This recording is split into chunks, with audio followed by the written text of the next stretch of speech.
Alright, alright, alright, alright, alright. Bonjour tout le monde, bienvenue au podcast du bruit.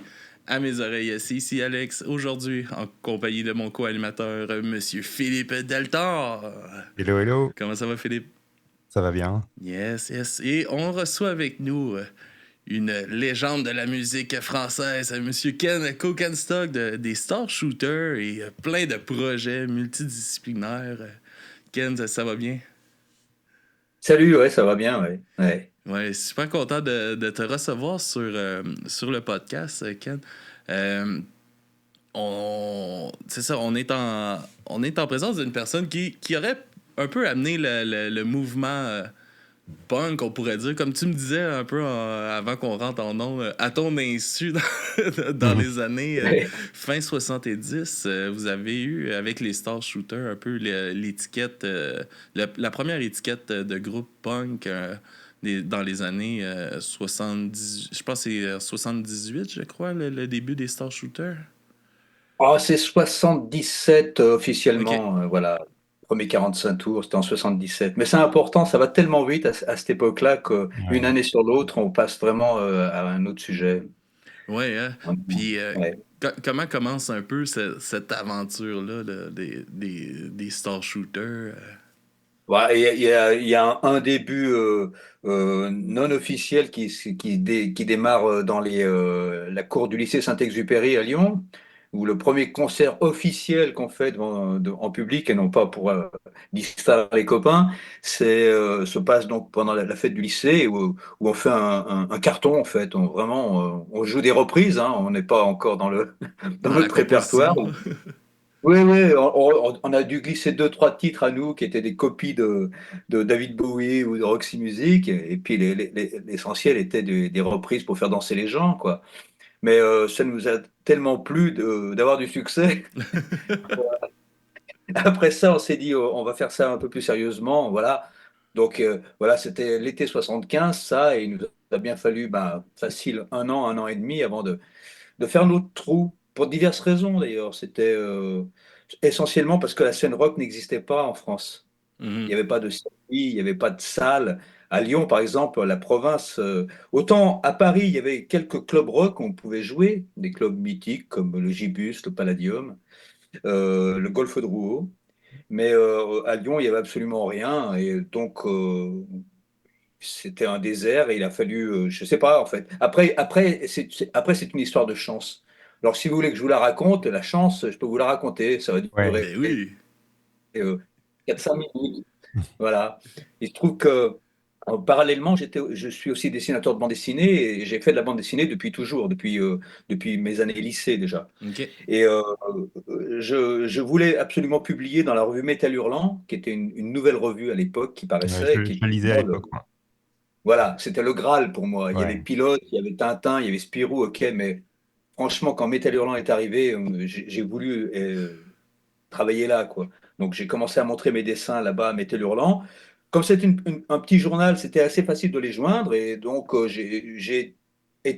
m'a pris quelques petits dessins comme ça, et au fur et à mesure, j'amenais des histoires qui étaient prises un peu plus fréquemment.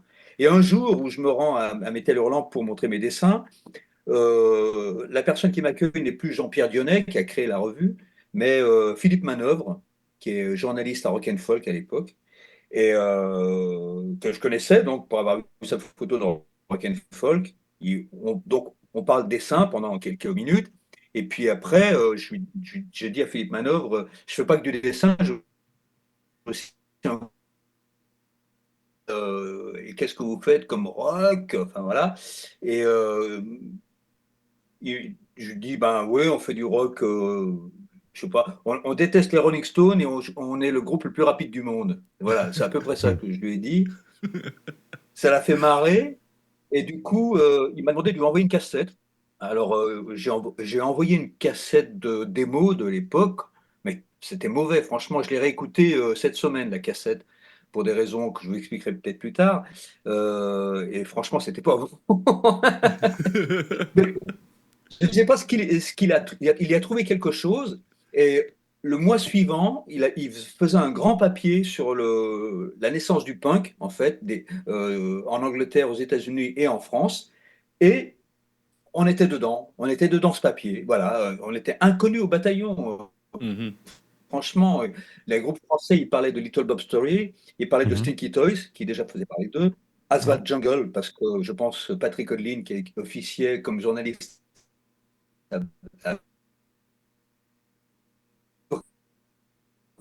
mais nous, on sortait de nulle part, quoi. Et suite à ce papier, quand je dis suite, c'est le jour même de la parution de Rock and Folk, comme il y avait notre contact dans Rock and Folk, un organisateur de concert nous appelle et nous dit, voilà, je fais un concert de Jacques Higelin à Grenoble dans 15 jours, je cherche une première partie punk, est-ce que vous voulez la faire? Alors nous, on a dit oui, bien sûr, parce qu'on faisait tellement peu de concerts, évidemment, Mhm. quoi. On Et saute comme sur je te disais tout à l'occasion, là. l'heure, voilà, et puis comme je te disais tout à l'heure, Alexandre, hors micro, on pas, on avait entendu ce mot-là, on l'avait lu quelque part, mais on voyait pas ce que c'était exactement punk, parce qu'il n'y avait pas beaucoup de disques à l'époque qui ressemblaient à ça, début 77, qu'est-ce que c'était le punk? Et on fait ce concert, et on fait là aussi un malheur. Euh, de scène, il y a un type qui est venu nous aborder, un moustachu avec une espèce de costume en velours, enfin qui n'avait pas du tout l'allure punk, ni rock and roll d'ailleurs, et qui nous dit j'aime bien ce que vous faites, je peux vous aider si vous voulez. Et il nous file sa carte, même pas une carte de visite, il écrit sur un bout de papier son nom, qui ne voulait rien dire pour nous, et puis son numéro de téléphone. Et on pensait que c'était un mytho. Ah oui, hein? On avec des jeunes, et donc je prends le bout de papier, je le mets dans la poche, bref. Et puis le lendemain, quand même, bon, j'appelle. Et là, je découvre que c'était Philippe Constantin, le directeur des éditions EMI Publishing, directeur artistique chez Pathé Marconi. Et je l'appelle et il me dit, ah, vous faites bien de m'appeler, je peux vous aider si vous voulez. Un mois après, on signait chez Pathé Marconi. Voilà. Ça, c'est le début. Vous vouliez le début, ben voilà, c'est ça le vrai début. Donc, c'est vraiment un coup de bol au milieu d'un Ouais. désert artistique. Et après ça a été très vite parce qu'on a sorti notre premier 45 tours 2 ou 3 mois après, puis Get Back, enfin on va en reparler, je pense, de tout ça. Ouais, Get Back, effectivement, j'ai quelques questions par rapport à Get Back. J'avais vu dans une interview que tu avais donnée à propos de Get Back, euh, tu disais que... Non, pardon, c'était pas dans une interview, c'est dans un concert. Tu dis on ne veut plus des Beatles, leur musique de merde. Bonne à faire danser les minets. Euh, Mhm. est-ce que tu y crois toujours à la musique de merde, enfin, que Non. les Beatles sont la musique de merde? Alors, non, non, je crois plus. Ça, c'était une pure provoque. En fait, j'écris cette chanson pour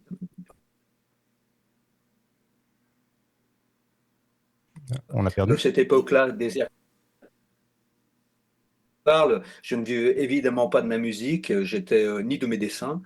J'étais aide magasinier dans une usine de moules de plastique et mon boulot consistait à charger des camions au cul de l'usine, des camions avec des cartons remplis de cuvettes, de bassines, de choses comme ça. Et il y avait un transistor qui tournait en permanence. Là, c'est mon chef qui mettait de la musique pour nous donner du cœur au ventre. Et c'était une époque des Beatles, je crois que c'est l'album bleu et l'album rouge, là, Hmm. c'est des compiles. Et sur cette radio, il passait un Beatles par heure. Et ça m'a gonflé, parce que Mhm. j'étais là à faire un boulot à la con. J'avais un groupe, on ne savait pas où jouer, on ne savait pas comment faire des concerts, et j'entendais un groupe qui n'existait plus depuis quelques années maintenant, qui passait en boucle à la radio. Et ça m'a vraiment foutu les boules, quoi. Donc voilà, ça m'a motivé à écrire cette chanson. Puis après, j'en ai mis 2 couches de provoque, parce que c'était une manière de se faire entendre. Et du Mhm. coup, Ouais, ça a marché. Ouais, c'est puis vrai. c'est un peu, tu sais, comme tu parles avec les radios, c'est encore un peu le problème des radios d'aujourd'hui, tu sais, la place qu'ils laissent aux nouveaux, puis tout ça, c'est triste de voir que ça n'a pas tant évolué non plus à travers les années, puis tout ça, tu sais, on passe encore des Beatles aujourd'hui, on passe encore, tu sais, c'est normal qu'il y ait ces classiques-là qui jouent une fois de temps en temps, je pense, je suis d'accord avec ça, mais il y a tellement de nouveautés qu'on pourrait faire découvrir, tu sais. Bah, c'est-à-dire que les Beatles aujourd'hui, ça devrait être rangé dans les bibliothèques et puis on va consulter. Enfin, de toute façon, on trouve leurs disques facilement, donc pourquoi en parler, en reparler, les rééditer? L'an dernier, on a ressorti ces compiles bleus et rouges. C'est quand même, c'est sidérant quand même. Là, c'est C'est revenu te sidérant. chercher, là. Franchement, pourquoi insister? C'est bon, ils sont là, ils seront là. Bon, je vais mourir, ils seront encore là. Donc, pourquoi insister? Franchement, enfin, si on le sait pourquoi, parce que c'est facile à vendre, c'est tout. Il n'y a pas Ouais, d'effort à faire. Mhm. C'est tout le problème j'allais dire des médias d'aujourd'hui, mais c'est pas que les médias, puisque c'est maintenant avec Internet, peut-on parler de médias? Je crois que c'est une espèce de je sais pas, une boucle qui s'est mise en route et puis qui s'arrête plus. Ben oui. Enfin bref. Puis, ouais. ah, Vas-y, Alex, ok. pardon. Mais si ça a encore rapport, je voulais parler un peu du dessin. Tu sais, tu parles, tu sais, ça a beaucoup de coloration, voyons, coloration. Ouais, là, c'est bon, je le dirai pas le mot. Ça a beaucoup de liens avec les Star Shooters. Tu sais, ça t'a amené des contacts avec justement ces personnes-là qui t'a permis de te propulser. Puis tout ça. Comment que ça l'a rentré un peu dans ta vie, ce côté-là des BD, puis du dessin, comment tu t'es mis à ça un peu? J'ai pas bien saisi parce que ta voix était coupée à un moment donné. Ah, excuse-moi. Dans le fond, c'est de savoir c'est quoi tu sais, comment que ça a commencé dans ta vie, le dessin, parce que ça a un gros lien avec les Star Shooters. Tu sais, c'est eux autres, c'est un peu Ouais. le dessin qui t'a amené les contacts pour faire décoller le groupe. Comment que ça a rentré un peu dans ta vie, ce côté-là, le désir de faire de la BD? Oh, bah, je l'avais tout gamin, depuis l'enfance, je crois. Voilà. J'étais un enfant unique, élevé par sa grand-mère, donc pour m'occuper du temps, je dessinais. Voilà, ma grand-mère m'achetait le journal de Mickey tous les jeudis, parce qu'à l'époque, c'était le jeudi, le jour des enfants. Et je le lisais de bout en bout. Et puis ensuite, je prenais des bouts de papier, je redessinais Mickey, je redessinais les personnages qu'il y avait dans la revue. Et puis ça m'est resté. C'était vraiment un vrai beau passe-temps. Et d'aussi loin que je me souvienne, j'ai toujours voulu être dessinateur de bande dessinée. Puis un jour, j'ai entendu des disques de rock et j'ai dit, je veux aussi faire Hmm. ça. Puis c'est tout, quoi. Il y a un mélange qui s'appelle l'homme de Mars, Ouais. que je trouve, enfin, voilà, pour les gens qui ne le connaissent pas, bon, c'est très très difficile à trouver, mais c'est un chef, enfin, moi je considère que c'est vraiment un chef-d'œuvre, l'homme de Mars. Oh, bah, Euh, merci. Est-ce que, est-ce que tu peux nous en parler un peu? Enfin, déjà graphiquement, bon, c'est difficile d'en parler, mais graphiquement, c'est absolument merveilleux. Je propose aux gens d'aller regarder au moins sur Google Images, hein, ce graphisme qui est extrêmement moderne et voilà, moi ça m'a vraiment interpellé. Mais il y a de la musique derrière aussi, hein. Il y a un album, je crois. Oui, c'est un livre-disque.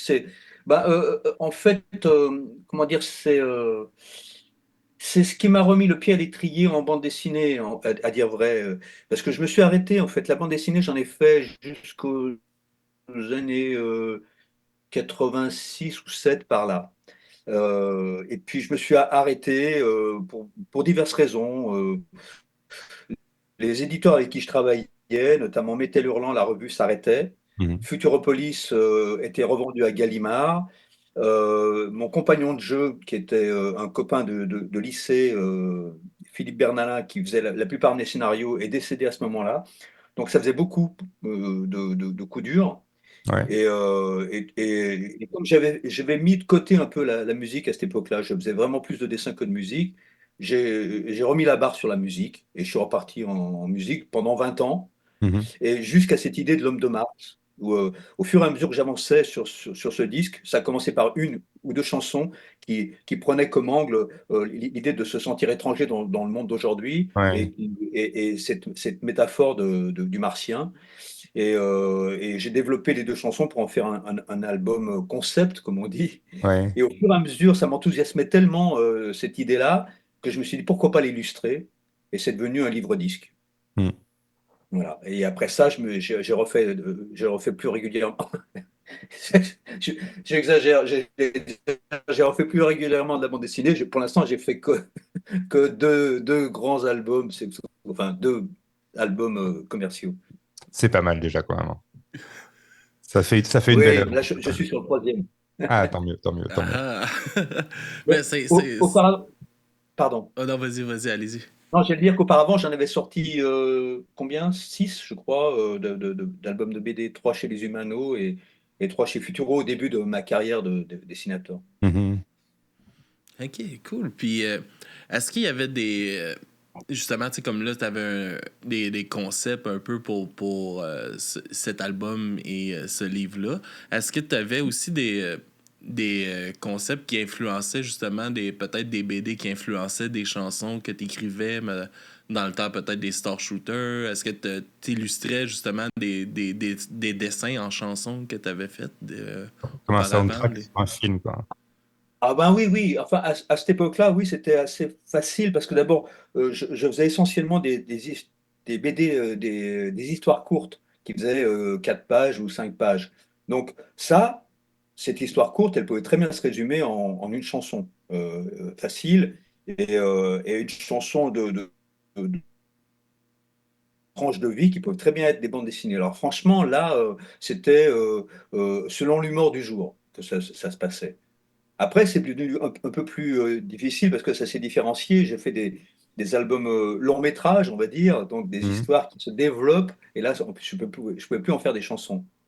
Non, non, c'est ça. Là, c'est ça. Ça serait plus un album ou Ouais, des trucs comme ouais. ça. J'ai un groupe de la France, justement, qui sont venus la semaine passée. Ils sont venus en studio ici. Ils étaient en petite tournée au Québec. Puis ils ont justement fait une bande dessinée avec leur album. Puis Ah tout ouais. ça que le drummer a tout dessiné lui-même. Puis ils ont même transformé ça en jeu vidéo. Puis C'est génial, C'est une vraiment. BD qui parle de. Ça parle d'eux? ben, ça parle c'est comme le concept de l'album. Là. Dans le fond, ça raconte un peu les chansons. Puis, est-ce que j'ai D'accord. compris? J'ai pas encore lu. Là, ils me l'ont laissé. Là. Je vais m'attaquer à ça dans pas trop long. Mais je trouve ça le fun, justement, des idées comme ça. Ça sort un peu de l'ordinaire. Ça rajoute un peu aussi, tu sais, comme aujourd'hui la valeur d'un album physique est comme moindre. On est tous sur nos téléphones, sur les plateformes de streaming. Oui. Fait que d'avoir des idées comme ça donne aussi envie au monde d'aller Ouais. l'acheter. Puis je trouve ça le fun qu'il y en ait qui poussent ça encore aujourd'hui. Là. Fait que tu dois Ah en oui, c'est avoir clair. inspiré. Là. Ouais, peut-être, hein. J'ai une petite question je voudrais bien revenir au punk un instant. Euh, Oui. j'ai l'impression que le punk, c'est la première musique d'une génération sans utopie. Que tout ce qui a précédé le punk, hein, notamment bah, le mouvement hippie, avec Alex, on en a parlé souvent parce on a raconté un peu l'histoire de Charles Manson et tout ce qui se passait autour, tu vois. Donc, on a eu vraiment l'utopie du hippie et puis ça s'est complètement effondré. On a eu avant le rock and roll où il y avait quand même une utopie, c'est une utopie de la liberté. Et tout d'un coup arrive le punk et on est directement dans une forme de dystopie. En fait, il n'y a plus d'utopie du tout. Est-ce que tu l'as vécu comme ça à l'époque? Alors, oui, mais c'est à moitié vrai si je suis honnête avec, euh, non pas avec mes souvenirs, mais avec ce que j'étais. Mhm. J'ai cette chance et qui est aussi parfois, enfin, j'ai laissé des traces dans mes d'interviews, par exemple. C'est ça qui est intéressant quand on est un personnage public. Quand on est un peu un personnage public, on peut très bien dire, oh, j'ai toujours dit ça, ou alors, mais j'ai jamais dit ça. Ça, on peut tricher avec ça parce que tant qu'il n'y a pas de témoin, c'est bon. Sauf là, quand je retombe sur les interviews, voir les paroles de mes chansons, je me rends compte encore de qui j'étais à cette époque-là. Je peux pas tricher avec ça. Ouais. Alors, à dire vrai, on était une dissonance dans le Star Shooter, c'était vraiment une dissonance dans le mouvement punk, dans le sens que nos futurs, non, on n'était pas sans futur. On était euh, ironique, pas cynique encore, mais ironique sur le monde moderne, en disant, voilà, comment un groupe sain jeune et dynamique dans une société saine, par exemple, qui était un de nos slogans. Mhm. Bon, c'était évident que la société n'est pas saine, et puis bon, nous on était peut-être dynamiques, mais voilà quoi. Mais voilà, on jouait là-dessus. C'est que moi j'aimais bien la vie des villes, j'aimais bien les immeubles, les buildings, le béton. Ça m'effrayait pas à cette époque-là. Je voyais pas de voilà. On aimait bien foutre le bordel, mais Mhm. joyeusement. On n'était pas nihiliste. Et puis, bon, comme je disais tout à l'heure, ça va très vite en fait. C'est-à-dire qu'une fois que j'ai chanté ça, une fois que j'ai été plongé, enfin, c'était aussi notre entrée dans la vie active. On était des jeunes qui quittions le lycée, qui quittions nos apprentissages pour devenir des adultes. Et alors, quelle chance! On est devenus des adultes en rentrant dans la musique, dans le rock and roll. Donc, Mm. c'était quand même une vraie une aubaine, quoi. On n'est pas, voilà, on n'a pas subi des boulots qui nous faisaient chier, tout ça. Mais bon, je me suis rendu compte que la société dans laquelle on vivait, et plus j'y pensais, plus je la trouvais malsaine. Ouais. Voilà. Et, euh, et c'est là, en ce sens où effectivement, je voyais pas bien où elle allait nous mener. Mais j'étais pas, comment dire, je prenais ça avec ironie plutôt qu'avec colère. Ouais. C'est peut-être là la différence avec les Anglais, par J'avais exemple. justement noté ça, il y avait évidemment la double attitude du punk, c'était soit l'ironie, soit la colère, c'était Ouais, enfin, ou l'ironie ou le désespoir, quoi. Il y avait quelque chose. ouais. Ah, moi, il n'y avait pas de désespoir. Franchement, je préférais en rire, et encore aujourd'hui. Ouais, oui, Parce que mais j'avais il vu faut. Il faut. un gars de, je pense que c'était je pense que c'était le chanteur d'Asphalt Jungle, j'ai oublié son nom, Patrick qui Odlin. disait, pardon?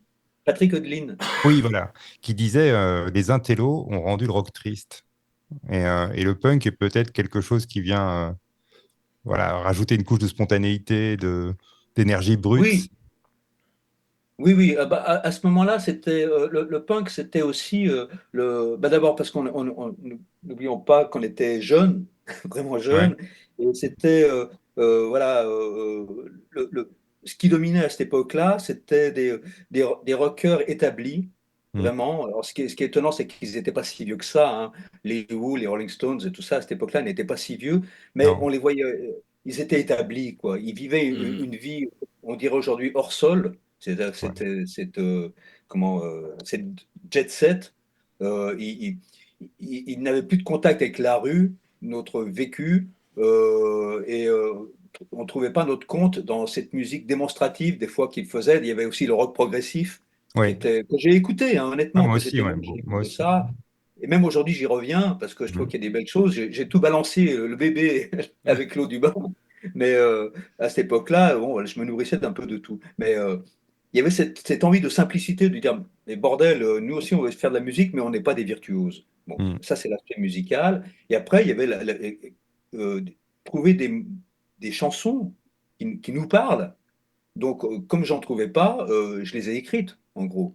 C'est ça. C'est parler du vécu, c'est ça. Et je crois que ce qui a fait notre succès, le succès du rock à cette époque-là, le renouveau du rock, c'est que aussi bien Téléphone que Trust en France, que je parle des Français, hein, mais, où nous, ben, on s'est mis à parler dans le langage de jeunes, de problèmes de jeunes. La Ouais. réalité que vous viviez, c'est exactement. C'est tout, c'était ça. On n'était plus dans la rêverie psychédélique romantique du rock progressif. Ça, c'était plus de cours. D'autant qu'on avait effectivement été déçus par la génération précédente. Vous avez parlé tout à l'heure de l'utopie hippie. Mm. Moi, j'étais tout gamin avec les hippies, mais ils m'ont fait rêver, ces hippies. Ouais. Jusqu'à Altamont, jusqu'au moment où on s'est rendu compte que c'était fini. Et pourquoi c'était fini? Parce que j'ai pas, à cette époque-là, je ne me suis pas posé la question. Maintenant, on peut théoriser là-dessus autant qu'on veut. Mais voilà, c'est terminé et on restait les bras ballants Ouais. avec un avenir qui était plus noir que rose, que Mm. fleuri. Ouais. Ouais, ouais. C'est ça. Ouais, c'est ça. Alex, toi, tu entends, hein, il a parlé d'Altamont. On doit faire l'épisode sur Altamont. Ouais, alright. Oh, on fera ça On va avec faire ça, on va plaisir. faire ça. Euh, on a, tu mentionné une couple de quelques fois les Rolling Stones puis tout ça. Tu sais. Vous vous êtes fait proposer la première partie des Rolling Stones déjà, Ouais. que vous avez refusé. C'est moi qui ai refusé. Là, je parle en mon nom. C'était en 82. C'est ça, ouais. On venait de faire l'album Pas fatigué. Ça allait être notre dernier album. J'allais dire, on ne le savait pas, mais là aussi, c'est pas tout à fait vrai. Moi, Toi, tu le dans le sens savais. où ouais, je sentais, et même les autres sentaient que c'était un kit ou double, en fait. Voilà, on y allait. Et d'ailleurs, la tournée de l'album s'appelait Tora Tora Tora, donc ça voulait tout dire. Et voilà. Et moi, j'étais honnêtement, pour le coup, assez fatigué et assez désabusé par le monde du rock et de la musique à ce moment-là. Si l'album avait eu du succès, peut-être que ça m'aurait mis du baume au cœur. Ça n'a pas été le cas. Enfin, il n'a pas eu autant de succès qu'on l'attendait. Et on a décidé de faire un break hein, à ce moment-là en disant bon ben voilà, la tournée est finie, on vit notre vie pendant 6 mois, chacun fait ce qu'il veut, on se retrouve dans 6 mois et on voit comment ça marche entre nous. Et moi j'avais qu'une idée en tête, c'était partir en Afrique. À cause de Tintin au Congo, ces Mm. choses-là. Et puis aussi, j'étais sur un scénario de bande dessinée qui se passait en Afrique. Enfin, tous les prétextes étaient bons pour moi pour aller en Afrique noire parce que je voulais découvrir ce continent. Et ben voilà, j'avais mon billet d'avion, j'allais embarquer dans l'avion quand le manager m'appelle et me dit on nous propose la première partie des Rolling Stones à Lyon, au stade de Gerland. Donc c'est quand même 50 000 personnes, hein. Ouais. Et moi j'étais avec mon sac à 2 doigts de monter dans l'avion. Et j'ai dit mais c'est quand? Il me fait ben c'est, je sais pas, 15 jours après mon départ. Et moi, j'étais parti avec un billet open sans savoir quand est-ce que j'allais rentrer. Et j'ai dit, oh, c'est chiant, non, tu vois, je pars là maintenant et tout. Il fait, si tu veux, tu fais un aller-retour, on te paye l'aller-retour. Et j'ai dit, j'ai réfléchi, écoute, 10 secondes, et j'ai dit non, je ne reviens pas. Voilà. Et donc, j'ai refusé la première partie de Rolling Stones. Honnêtement, c'est anecdotique, ça fait bien dans un CV d'avoir refusé Ouais. la première partie de Rolling Stones. C'est même classe, je trouve, aujourd'hui. Après, Mais C'est un beau, comme on pourrait dire, un beau fuck you. Hein. ouais, c'est ça. ouais, ouais. De toute façon, je pense que ça aurait pas rapporté, ça ne nous aurait pas apporté grand-chose, honnêtement. Ça n'aurait pas apporté grand-chose. J'ai fait quelques années plus tard, j'ai fait dans le même stade à Gerland, j'ai fait la première partie de David Bowie au Débeauté, tout Mhm. seul, là, En tant sans, que Kent, alors. ouais, en tant que Kent. Et bon, c'est un trip, hein. Ça doit.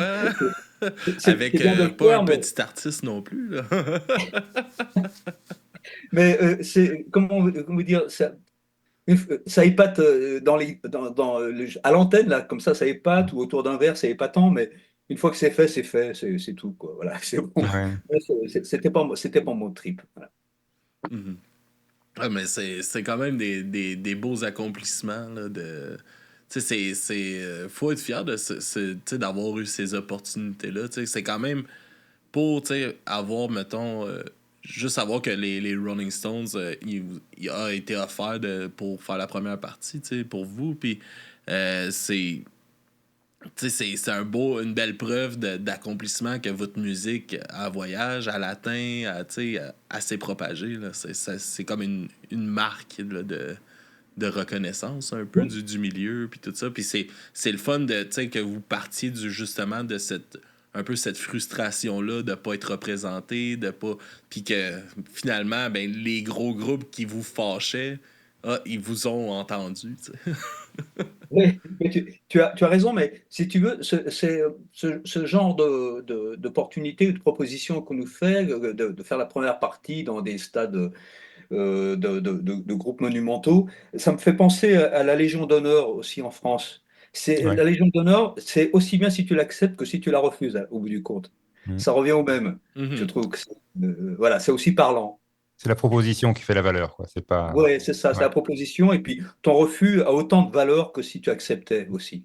Voilà, ça dépend où tu te places et à qui tu t'adresses aussi. Voilà.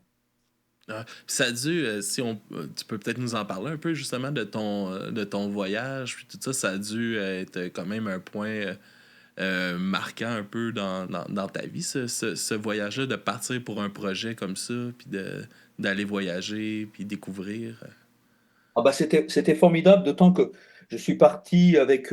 En fait, j'avais comme point de chute des missions catholiques. Non pas que je sois catholique, c'est juste que je connaissais une personne qui avait vécu au Cameroun et qui voilà, et qui connaissait un ou deux curés là-bas, quoi. Et notamment un qui s'occupait de la paroisse de Ngaoundéré, au nord du Cameroun, où j'ai vécu plusieurs semaines là-bas. Et c'était vachement bien, c'était extrêmement dépaysant pour moi parce que je n'étais plus, non seulement je n'étais plus Ken de Star Shooter parce que je ne l'ai jamais dit à personne là-bas qui j'étais, mais en plus on me prenait pour un curé. Les habitants de Ngaoundéré, comme j'habitais là, De on, punk à on m'appelait curé, hein? Oui, c'est voilà, ça. on m'appelait le père Hervé. Le père Marcel qui tenait l'abbé Pierre, attends, non, pas l'abbé Pierre, non, le père Marcel, c'est ça, l'abbé Pierre, c'est Ouais, un autre, ouais. qui s'occupait justement de ça, quoi, qui s'occupait de son église, m'a emmené partout avec lui. Et j'ai vécu des trucs assez exotiques, voire incroyables avec lui, quoi, notamment à donner des messes, une messe dans la prison de Ngaoundéré. J'avoue que c'était assez étonnant. Enfin, et participer à la communion aussi des enfants au moment de leur communion solennelle là-bas, de faire la tournée des familles, d'aller à la chasse avec lui la nuit, parce que c'était un viandard et puis que la viande fraîche, ben, elle était sur pattes. Donc il fallait aller chasser la nuit avec les fusils et puis les lampes, tout ça. Ouais, en fait, j'ai vraiment vécu des super moments avec ce gars-là et ça m'a complètement dépaysé. Par contre, je suis revenu un peu, comment vous dire, j'avais une idée un peu trop euh, Romantique. ouais, romantique de l'Afrique. Voilà. Je me suis retrouvé, j'étais blanc, donc j'ai découvert que j'étais blanc, parce que c'est quelque chose dont on se rend compte quand on est entouré de noirs, Oui, et dans un pays africain, et la manière dont on me traitait, cette espèce de respect on m'appelait patron, quand on m'appelait pas le père Marcel, on me disait oui patron sans arrêt, enfin, ça m'agaçait, quoi. Et il y avait, voilà, je me sentais pas intégré. Il y avait aussi les expatriés français qui avaient un comportement détestable. Tout oui. ça m'a vraiment refroidi, quoi. Ce qui fait que je ne suis pas resté aussi longtemps que j'aurais aimé. Ouais. T'es parti combien de temps environ, finalement? Écoute, je me rappelle plus, ça a dû durer 2 mois, on va tout Ok. casser. Mm.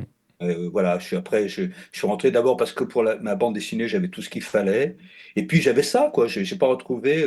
Je pensais aller vers quelque chose qui allait être je sais pas, j'étais ouvert, quoi. Si j'aurais pu rester 6 mois, mais voilà, ça s'est conclu comme ça. Je suis rentré un peu la queue entre les jambes, un peu déçu de d'un certain côté que j'avais vécu. Par contre, tout ce que je vous ai raconté sur la mission et le père Marcel, c'était super. Alors, ce qui est assez marrant, c'est que Métal Hurlant, ayant eu vent de mon voyage, m'avait demandé de reporter un reportage dessiné et puis Ah oui. faire un papier sur ce que je vivais là-bas. Et j'ai fait ça, donc j'ai fait. Le papier est paru dans un numéro de Métal Hurlant. Et alors, quelques temps plus tard, le père Marcel, je ne sais pas comment il a eu vent de ça, le père Marcel qui ignorait qui j'étais, est venu sonner à la porte de Métal Hurlant pour leur demander un numéro parce qu'il avait su que j'avais écrit un papier et il voulait le lire. Et alors, j'étais hyper gêné parce que je me suis dit, il va croire enfin, je me suis servi de lui, quoi. Et pas du tout, il était fier comme tout que j'ai passé plusieurs semaines avec lui et incognito en quelque sorte, et puis d'avoir écrit tout ça sur ce que j'avais vécu. C'est Ah marrant. ouais. Mais Et après, ça devait faire du bien aussi, justement, de ce côté-là, plus incognito, là, à m'amener, c'est comme, ça fait du bien de juste passer à travers tout le monde, puis... Oui, oui, oui. De toute façon, c'est quelque chose qui, honnêtement, j'aime être ovationné sur scène, c'est clair, mais dans la rue, non. C'est quelque chose qui m'a jamais plu. Vraiment, ça me fait plaisir quand je croise quelqu'un et puis qu'il me dit j'aime beaucoup ce que vous faites ou qui me demande un autographe parce qu'il sait ce que je fais. Mais la ouais. personne quelqu'un de célèbre à qui on demande un autographe parce qu'il est célèbre, ça me gonfle. Bon, maintenant c'est passé. Ma célébrité est passée, on va dire. Il reste plus que, il reste plus que la substantifique moelle. Et finalement, après l'Afrique, est-ce qu'il y a eu une période de flottement ou bien tu es reparti tout de suite au boulot, t'as refait... Parce que voilà, je me souviens très bien de toi dans les années 90, mais les années 80, pour moi, c'est un peu plus flou. Oh, ben, les années 80, en fait, elles sont donc, je reviens d'Afrique, on se retrouve avec les autres membres du groupe.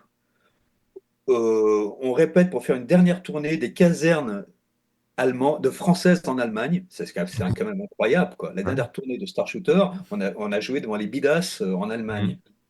Et au retour, on a tenté de faire des nouvelles chansons, et puis bah, ça prenait pas. Voilà, la sauce ne prenait pas. Donc là aussi, c'est moi qui ai décidé en fait d'arrêter en disant si vous voulez continuer sans moi, il n'y a pas de problème, je n'ai aucun inconvénient.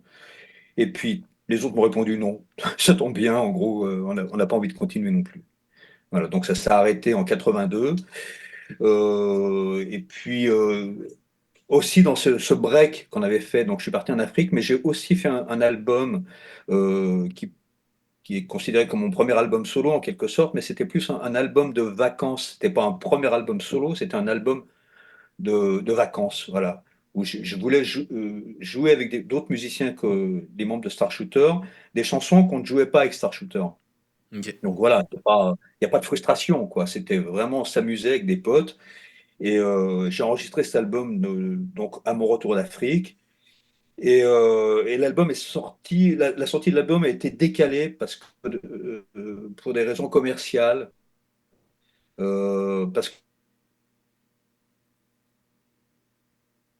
que la maison de disques est considérée comme un single, donc elle a sorti en single en premier lieu, et du coup l'album est sorti après que le Star Shooter se soit séparé, alors que normalement il aurait dû sortir avant que le Star Shooter se soit séparé. Bon, voilà, c'est un détail, mais ça a compté dans le sens où les gens pensent que c'est mon premier album après Star Shooter. Or, non, d'accord. c'était encore à l'époque de Star Shooter. Ça Voilà. avait Et tout donc, été après, prévu pour sortir avant que ça finisse, dans le fond, là. ouais. Et là, à ce moment-là, j'ai vraiment fait beaucoup de bandes dessinées. Voilà. Parce que j'en avais marre des concerts. Pour être honnête, j'en avais marre du rock. Je voyais les grosses ficelles du rock. Ouais, Il y avait quelque chose je trouvais que le rock tournait en rond, puis il y avait quelque chose pour moi qui était libérateur, déjà pour moi, donc, que j'avais vécu, mais aussi, j'avais toujours une pensée que le rock, c'était quelque chose qui était, comment dire, euh, je trouve pas le mot, subversif en quelque sorte. ouais, Et ce que je voyais se faire, c'est que des gens venaient nous voir en concert. On était une espèce de cocotte minute dont on enlève le couvercle, donc ça avait une grosse pression qui sortait comme ça. Les gens hurlaient et puis ils rentraient chez eux tranquilles, peinards, mm, et sans que ça change quoi que ce soit à la vie ou à la société. Et puis, je me rendais compte aussi que je pouvais les faire applaudir quand je voulais, enfin taper dans les mains quand je voulais. Ils chantaient les refrains avec moi comme une chorale, comme des gens bien élevés. À cette époque-là, ça m'a gêné par rapport à ce que ouais, je je pensais du comprends. rock. Je comprends. Voilà. Et donc, je me suis dit, non, c'est pas ça, c'est pas ce que j'ai envie de vivre avec cette musique-là, en tout cas. Et donc, voilà, c'est une raison particulière d'arrêter. Donc, la fin du groupe, c'est fait comme ça. Et puis voilà. Puis après, j'ai fait effectivement beaucoup de bandes dessinées à ce moment-là. J'ai sorti mes premiers albums, les six dont je vous parlais tout à l'heure. Mhm. Et ça m'a pris donc, environ entre 82 et 86, 7. Je n'ai pas trop fait de concerts. Je ne cherchais pas à en faire. Et puis, j'ai eu envie d'en refaire suite à ma décision d'arrêter la bande dessinée aussi. Et ça n'a pas démarré tout de suite pour moi. J'ai pu faire un ou deux albums dont je ne suis pas très satisfait, honnêtement, artistiquement, parce que je n'avais pas les bons compagnons de jeu. Je n'avais pas trouvé les bons compagnons de jeu.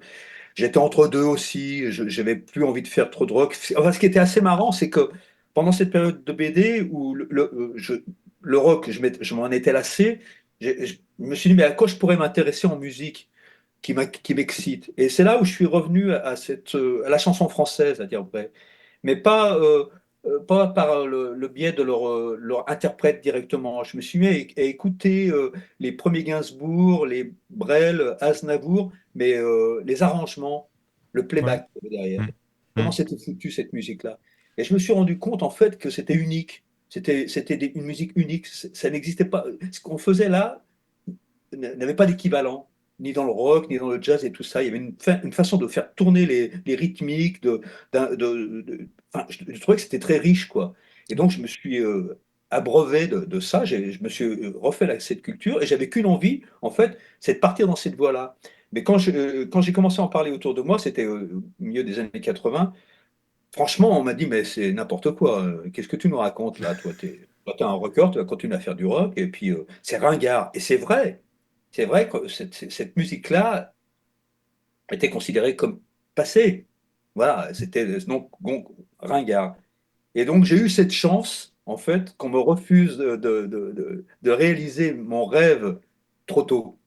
Et, Ouais. euh, et je me suis donc j'ai rongé mon frein pendant 3 ans, 4 ans, et jusqu'au moment où je me suis senti assez fort pour dire non, merde, je veux la faire cette C'est ce musique. que je veux faire, ouais. Hmm. Voilà, c'est ce que je veux faire. Et je suis arrivé au bon moment avec ça. Il n'y a pas d'opportunisme chez moi. C'est vraiment quelque chose que j'avais envie de faire depuis longtemps. Comme je vous ai dit, qui m'a été refusé. Et tant mieux, parce que je l'aurais fait trop tôt, je me serais planté. Ouais. Et, quand j'ai fait enfin ce premier album, dont considéré qui est enfin, que je considère comme, pour moi comme un vrai redémarrage qui s'appelle Tous les hommes, qui Hmm. est un album acoustique avec de l'accordéon, avec vraiment cette idée de reprendre les arrangements à la manière de la chanson française de la belle époque, Ouais. mais avec mon esprit personnel, donc rock, on va dire. Voilà, ma renaissance, elle date de là. Je trouve qu'il y a même dans cet album un aspect qu'on retrouve aussi dans des groupes, je vais dire, je sais pas si on peut parler de punk, mais des groupes comme les Négresses Vertes ou ce genre de choses-là, où il y a quand même, tu vois, des inspirations un peu folkeuses. Mais tout à Mais, fait, mais c'est pour ça que je te dis que je suis arrivé au bon moment parce que je n'étais pas le seul. C'est-à-dire Hmm. qu'il y avait les Têtes Raides, il y avait les Négresses Vertes, il y avait même Pigalle qui faisait Ouais, son Pigalle, ouais. jazz Ouais, ouais, dans ce sens-là, quoi. Enfin, il y a quelque chose qui est sorti on ne sait pas où, un besoin de réentendre ça, quoi. Voilà, quoi. mais ouais. Et je c'était plaisant. pense aussi que dans le mouvement punk, il y en a beaucoup qui se sont retournés vers justement la chanson française après, en vieillissant, qui se sont plus retournés vers ce genre musical-là. Que je sais pas si c'est dans les textes ou justement dans les arrangements ou que ça les rejoint. J'ai entendu beaucoup, mettons, justement, des gens qui écoutaient du Bérurier Noir, puis après ça, ils écoutaient du Cabrel ou des choses comme ça, puis que ça se rejoignait du Renault ou qui est dans la chanson française, ça les rejoignait beaucoup. Tu sais. Bah oui, de toute façon, ce qui s'est passé aussi, c'est que, bon, c'est pour ça que je dis que les années comptent, quand je dis 77, 78, c'est déjà deux. On est passé dans un autre monde parce que 78, le rock est accepté, il a du succès et il passe en radio, alors que ce n'était pas le cas en Embourgeoisé, quoi. 77. Voilà, à part Johnny Hallyday en France, Eddie Mitchell, voilà, et c'était tout, quoi. Mais après 78, en fait, ce qu'on a fait, nous, c'est que on a donné envie à des mômes de monter des groupes, à faire de la musique, de ne pas avoir de complexe. Et là, du coup, c'est parti. Alors, aussi bien en France qu'en Angleterre qu'aux États-Unis, il y a eu pléthore, et très vite, on est passé du punk à la new wave, puis la cold wave, puis enfin, bon, des noms en veux-tu, en voilà, et des chapelles aussi.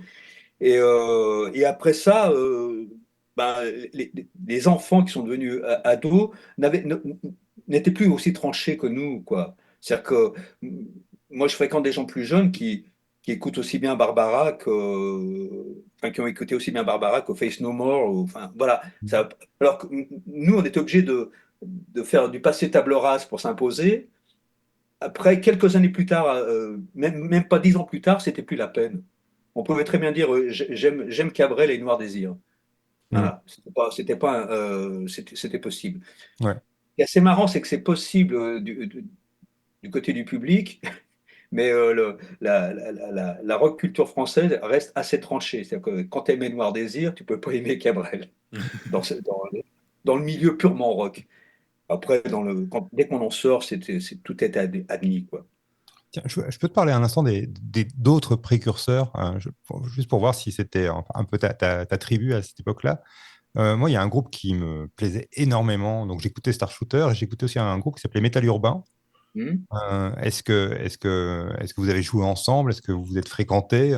Est-ce que vous considériez que vous faisiez partie d'un même mouvement ou bien c'était vraiment quelque Je- chose d'autre, quoi? je- Écoute, je considère aujourd'hui qu'on faisait partie du même mouvement, c'est clair, quoi. Et est-ce qu'on se fréquentait? Non, pour deux raisons. D'abord, la première raison, c'est qu'on était des provinciaux, eux, ils étaient de Paris, Ouais. et qu'il y avait un vrai. En tant que provinciaux, on détestait les groupes parisiens. Pour des raisons de jalousie, déjà, parce que pour eux, la vie était facile. C'est vrai. C'est-à-dire qu'ils pouvaient jouer dans des clubs à Paris, il y en avait, et ces clubs étaient fréquentés par la presse rock, donc ils avaient facilement des articles, ils fréquentaient, voilà, c'était très facile pour eux, au point qu'ils faisaient des mauvais disques, du coup. Parce que Ouais. ils ne savaient pas jouer, mais bon, ils avaient les connexions et voilà, leurs disques sortaient. Donc, nous, il a fallu qu'on se batte à ce niveau-là aussi pour que comment dire, la presse rock parisienne descende nous voir, ce qui était une première d'ailleurs. Ça s'était jamais fait auparavant. On a eu une espèce comme s'il y avait eu un train de rock critique descendant à Lyon pour voir les groupes lyonnais, parce qu'il se passait Mm. quelque chose. C'était nouveau à l'époque. Bon, voilà, il y a ça, et puis après, après, il y a ce que je viens de déjà dire à propos de du professionnalisme de ces groupes, c'est-à-dire qu'ils savaient se vendre, ils étaient avant tout visibles, mais ils jouaient pas toujours très bien, quoi. Et, mais honnêtement, moi, Metal Urban m'avait beaucoup plu pour leur démarche électro, on pourrait dire. Parce que c'était quand même nouveau à l'époque, un groupe qui Ouais. arrivait avec des synthés sur scène, une musique assez froide. Moi, j'avais tous leurs 45 tours. Hein. Mm. Je leur disais pas, mais j'avais leurs 45 tours. En cachette, c'était les petits plaisirs. Non, non, mais j'appréciais vraiment cette démarche musicale. Je trouvais que c'était franchement nouveau, plus nouveau que nous. Ils étaient plus Ouais, novateurs, je sais pas si c'est plus. D'abord, ils arrivent un peu après vous, mais ouais. à peine. Ouais, c'est vrai, à peine.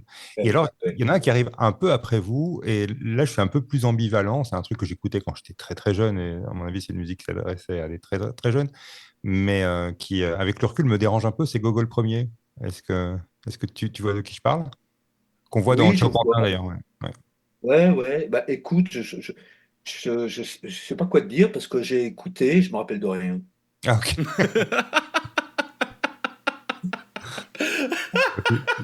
Tout est dit alors, hein. Ah, ça, c'était parfait, ça. Et tu te rappelles, parce que j'avais vu une interview que tu donnais vraiment au tout début, c'était un truc sur France TV, sur les groupes punk français, et tu citais dans tes références, il me semble, Eddie Cochrane. Ah oui? Ah bah oui. Franchement, à 15 ans, quand on apprend à jouer de la guitare, mais que Starshooter ne sera jamais Genesis ni King Crimson. Mhm.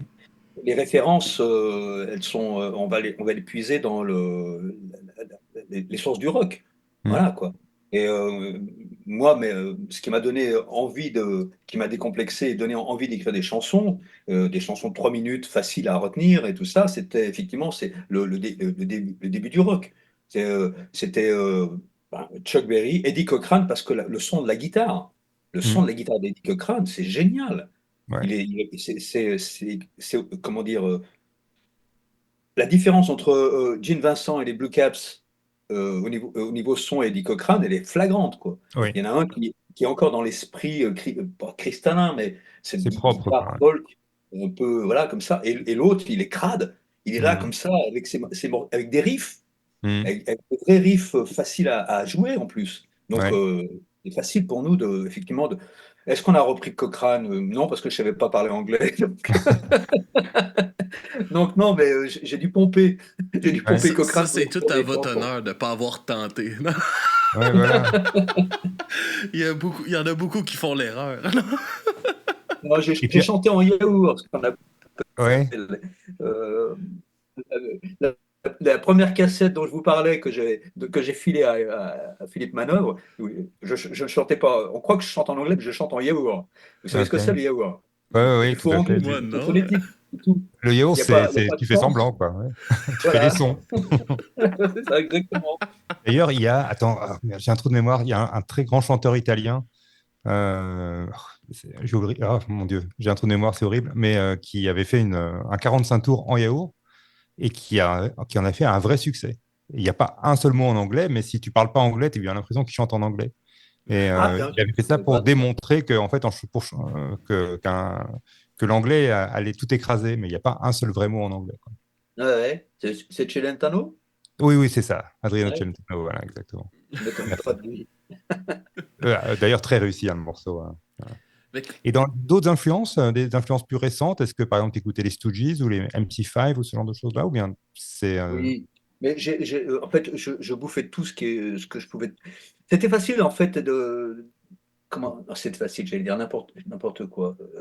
Réfléchis avant de parler, Kent. Euh, à l'époque, le rock était. Il n'y avait pas tant de groupes que ça. Moi, j'avais pas les moyens de me payer tous les disques et pas d'argent, quoi. Donc, il fallait que je choisisse en fonction des pochettes, souvent, et en fonction aussi de ce que je lisais dans Rock and Folk ou Best, qui étaient les deux revues de l'époque. Mais je peux vous assurer que je connaissais le nom de tous les groupes de rock. Je connaissais tout, alors qu'aujourd'hui, c'est impossible. ah bah si. Euh, En France, déjà, je ne sais pas. Mais à l'époque, c'était possible. On pouvait connaître tous les groupes de rock, même avoir un avis sur tous les groupes de rock sans les avoir écoutés, parce qu'on les écoutait en lisant Hmm. les, les revues qui étaient vraiment bien faites. Il y avait des journalistes qui écrivaient tellement bien qu'on avait la sensation d'entendre le disque ou de voir le concert. Et moi, j'ai acheté des disques. Par exemple, les deux disques qui m'ont marqué au point de vouloir vraiment faire de la musique, c'était d'abord Cosmos Factory de Creedence Clearwater Revival. Ouais, ouais, ouais. Ai-je bien prononcé? Ouais, Oui, oui, parfait, parfait, parfait. ouais. Voilà, et CCR. acheté pour la pochette, et aussi parce que j'avais entendu Johnny Hallyday chanter des reprises en français de Creedence. Hmm. Donc, j'ai acheté ce disque à deux avec mon cousin, preuve qu'on n'avait pas beaucoup d'argent. Et ça m'a, voilà, ça m'a marqué. Ce disque m'a Hmm. marqué au point de vue rock, Stooges. Voilà. Ça, c'est les Pardon, deux qui me restent. on a une petite coupure. Est-ce que tu peux reprendre? Il y a Creedence et puis Ouais. Funhouse des Ah oui, oui, Stooges. oui. Alors, moi, c'est dans mes albums préférés de tous les temps, hein, dans le top 5 sûr. Ah, mais moi, ça le reste. Autant j'ai usé Deep Purple, j'ai usé Hmm. Led Zeppelin, mais il m'en reste pas grand-chose. Mais Non, le Funhouse, quand je l'écoute encore aujourd'hui, je dis, mais ce disque est dingue. il est C'est dingue. un Ah disque ouais, de dingue. ouais, Il ouais, passe le temps parce que c'est un ovni, quoi. ouais, Et pour moi, c'était fou d'écouter ce disque qui se finit dans des hurlements de sax ouais, et de Iggy Pop en free rock. ouais. Pour moi, c'était une espèce c'était cathartique, quoi. Ah, Et bah, je me souviens, j'étais étudiant, je suis dans un cercle de philosophie, hein, c'est un truc où on faisait plutôt la fête. Et c'est la première fois que j'entends là, cet album. Il passe cet album et je saute au-dessus du bar. Je dis, mais c'est quoi ce truc? Qu'est-ce que vous passez là? Et Stephen House, et ouais, le lendemain, je l'achetais et je pense que c'est un des albums que j'ai le plus écouté. C'est vraiment ouais, un album incroyable. Je suis tout à fait d'accord. Bon, ah très oui, très oui, bon oui. choix. Ouais. Oui, oui. Au-delà même, c'est pas que le meilleur album des Stooges, c'est un des meilleurs albums de tous les Non, mais temps. Enfin, d'accord. Ouais, ouais, même, bien sûr. j'irai même plus loin, musicalement, je cantonne même pas ça au rock. Non, non. Il faut écouter ça, c'est marquant, même si ça n'a pas marqué la musique. En général, quand tu l'écoutes, tu dis, mais c'est quoi cette histoire? Hmm. Ça démarre sur des chansons, des rocks simples, on va dire, avec des super riffs, et puis ça se finit, c'est une folie. C'est une Ouais, folie. ouais. Et, moi, j'adore, vraiment. Ah, moi aussi, ouais, vraiment. Écoute, ouais, là, on a vu un challenge Facebook là, de donner les 10 meilleurs albums de tous les temps, et je l'avais mis dans le top 10 avec du Curtis Mayfield, avec tu vois, des trucs Oui, qui c'est avaient rien à ça, voir. voilà. Ouais, ouais. Ouais. Ouais. Hmm. Comment que ça l'a, tu sais, justement, dans le changement un peu de musique que tu voulais faire, puis tout ça, comment que l'époque des Star Shooters a influencé ta carrière de musique française? L'influence de Star Shooter sur la suite, Ouais? je m'en suis rendu compte assez tôt. Alors, c'est marrant parce que je crois qu'elle est finie maintenant. Je suis allé la voir il y a 15 jours. Il y a une expo sur les Berruriers Noirs à la Bibliothèque nationale de France. euh, qui est fort intéressante. Et bon, bah, je savais que les Berus ont aimé Star Shooter, mais j'étais touché en voyant la, l'expo, qu'effectivement notre nom apparaît euh, quelquefois dans des montages photos. Et puis bon, j'ai un pirate des Berus où il chante Betsy Party. Enfin bon, Mhm. ça me ravit. Donc je sais qu'il y avait ça. Je me suis rendu compte, en fait, ce qui est assez marrant, c'est qu'au moment où moi je trouve que le rock tourne en rond et que pour moi le punk est terminé, il a un renouveau grâce à cette scène alternative française qui effectivement se réclame de nous très souvent, quoi. Et c'est assez drôle parce que au moment où je découvre que les Berruriers Noirs chantent du Betsy Party sur scène, il y a aussi le groupe Satellite. Je ne sais pas si ça vous dit quelque chose, les Satellites. Non, je connais Bah, pas. il y avait la Mano Negra, Ouais, Berrurier Noir, les Satellites, les Garçons Bouchés, ouais, quatre, je me souviens. Ouais. Et après toute la scène autour, Washington Dead Cats, tout ça ouais, ouais. qui en est autour. Et les Satellites, euh, un jour, sont venus me trouver pour produire leur album. Et moi, c'était en 88, un truc comme ça. Et donc, c'était dans mon tournant, Mhm. mon forcing pour faire mon tournant chanson française. Je ne voyais pas le rapport entre ce groupe et moi, quoi. Et hormis qu'ils avaient aimé Star Shooter, évidemment. Et j'ai pas voulu produire leur album parce que je savais pas comment m'y prendre. C'était comment dire, usurper, enfin, être malhonnête par rapport Mhm. à ma démarche musicale. Mais si j'avais été malhonnête, à ce moment-là, j'aurais pu très bien, alors que pourtant enfin, comment dire, je n'avais aucun succès, j'étais au fond du trou, j'étais un has-been encore à ce moment-là, quoi. Et j'aurais très bien pu dire oui, je vais vous produire, et là je devenais, je pense, le parrain du punk. Ouais, J'aurais de pu cette avoir une scène-là, carrière quoi. j'aurais pu Mhm. avoir une carrière à la Iggy Pop, à raccrocher ce wagon et Mhm. puis Ah ouais, repartir dans cette musique-là, quoi. ouais. Mais je vous dis ça de l'extérieur, mais c'était pas possible. J'avais pas envie du tout, quoi. Mhm. Et franchement, j'aurais été opportuniste, j'aurais pu devenir le Iggy Pop français à ce moment-là, quoi. Mais Mais c'est. Tu sais, on remarque ça un peu à travers les histoires que tu nous contes. Tu sais, t'as vraiment resté proche de tes convictions à toi. T'as pas voulu. Tu sais, quand tu sentais que Star Shooter, c'était plus ton truc à toi, tu t'es respecté là-dedans, tu t'es retiré. Tu t'es parti en Afrique, t'as eu une énorme offre, tu t'es respecté en tant qu'artiste. Tu voulais partir, ah non, même si tu t'as pas sauté, justement, t'as pas créé ta carrière sur l'opportunité, puis de tout ouais, de suite prendre tout, t'as vraiment respecté qui t'étais, puis ça, je pense que n'importe quel artiste devrait être inspiré de ça, justement, Ouais, je parce que trouve ça super inspirant. Ouais. c'est hyper important de se sentir bien dans ce qu'on fait, puis moi, de se sentir à sa place. j'éteins, j'ai quelqu'un qui m'appelle et hop. Ah, mais pourquoi? Excuse-moi, je sais pas comment l'arrêter. Ah, il n'y a pas de Ah. problème. C'est dingue. Bon, je sais pas. Écoute, il finira par se lasser, il n'y a pas de problème. Je comprends Ouais. pas, il n'y a rien qui apparaît. Enfin, bref, je vais l'éteindre direct. Ok. Écoutez, enfin, écoute plutôt, c'est pas tellement des convictions. J'ai pas je suis pas sûr d'avoir des convictions. Enfin, j'en ai eu, mais j'essaie de plus en avoir parce que on se trompe dans la vie. Je peux vous le dire, moi qui ai plus de 60 ans.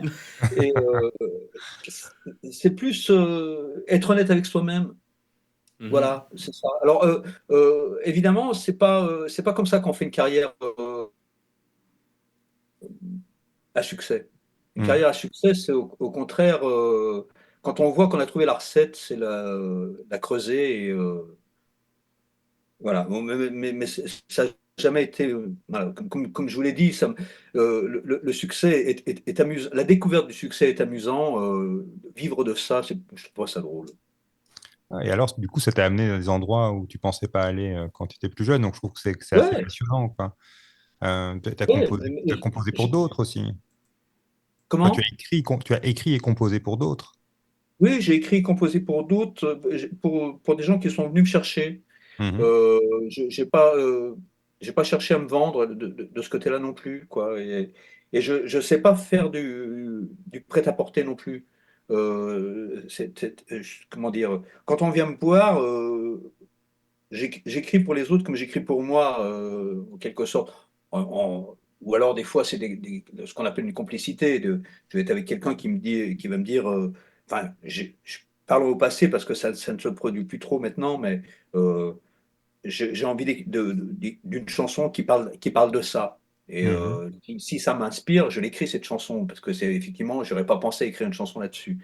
Mais c'est avec mon style et mes mots. Je sais pas corriger en permanence pour arriver à quelque chose qui plaît à l'interprète uniquement et plus à moi. Il y a un moment donné où je dis stop. Là, je m'y reconnais plus, c'est plus moi. Va chercher quelqu'un d'autre. C'est peut-être comme ça aussi que j'ai pas fait une grande carrière en tant qu'auteur-compositeur pour les autres non plus, quoi. Mhm. Voilà. Il y a eu Enzo Enzo dans les très très grands succès. Oui, bah, ça c'est clair. Mhm. Ça a eu plus de succès que ma propre carrière, ça c'est clair, quoi. Mais ça c'est comment dire, c'était chouette parce que Enzo, vous savez, elle était bassiste dans un groupe qui s'appelait Lily Drop. Je sais Ok. pas si ça vous Ça me dit parle. le nom me Bon, parle, mais années 78-79, donc ok. un nouveau groupe arrive, c'est un garçon, une fille à la batterie, une fille à la basse, et puis le garçon qui chante et joue de la guitare, et ce groupe s'appelle Lily Drop.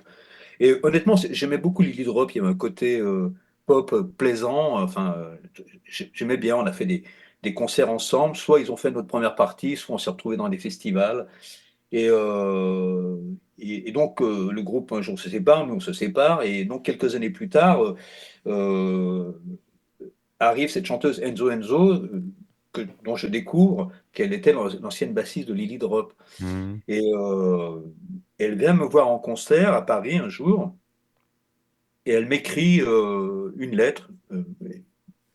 Et quelques jours plus tard, je reçois cette lettre où elle me dit, voilà, je prépare un album. J'aime vraiment beaucoup comme tu écris tes chansons, j'aimerais que tu m'écrives des chansons. Bah, ça m'a touché, c'était la première personne qui me disait ça, quoi. Et j'ai commencé à écrire des chansons pour elle, pour son premier album, qui a pas mal marché.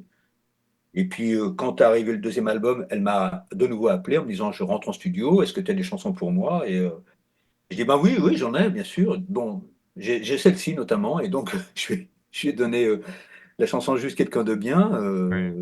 qui n'était destinée à personne, hein, que j'écrivais comme ça. Je n'écrivais pas pour elle, j'écrivais une chanson qui s'appelait Juste quelqu'un de bien.